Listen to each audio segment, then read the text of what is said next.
My request would be to Ambassador of India in UK to pursue it.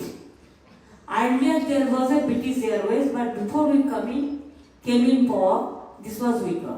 So it's very difficult. Even we came to London after the Heathrow incident of flight, cancel everything, hodgepodge, and it takes 18 hours time to travel. এতদিন চালু করেননি কেন? উনি তো চালু করে ওইখান থেকে লন্ডন কলকাতা ফ্লাইটে করে আসতে পারতেন, কেন এলেন না? চালু হবে কেন যদি প্যাসেঞ্জার না হয়? কোনো এয়ারলাইন্স কি ফ্রিতে চালাবে? এটা কি দানছত্র নাকি? ওনার সরকার আছে, উনি ভর্তুকি দিয়ে সব করে দিচ্ছেন, দান ধ্যান করছেন। কোনো এয়ারলাইন্স চালাবে আজকাল ফ্রিতে? আজকাল প্রাইভেট এয়ারলাইন্স সব কেউ চালাবে না। আগে তো ছিল, ব্রিটিশ এয়ারওয়েজেরও ফ্লাইট ছিল, বন্ধ করলো কেন ওরা? উনি এখানকার ইন্ডাস্ট্রি ঠিক করুন, এখানকার ইকোনমি ঠিক করুন, লোক যখন ফ্লাইটে চড়বে তখন যাবে। আমি বহুবার দিল্লি থেকে ফেরার সময় এয়ারপোর্টে দেখা হয়েছে বা ফ্লাইটে দেখা হয়েছে। কোত্থেকে আসেন? লন্ডন থেকে, ইউরোপের বিভিন্ন দেশ থেকে। বলে দাদা একটা কলকাতা ফ্লাইট করুন না লন্ডন থেকে। ছিল তো? আমি বললাম হ্যাঁ ছিল তো, বন্ধ কেন হয়েছে?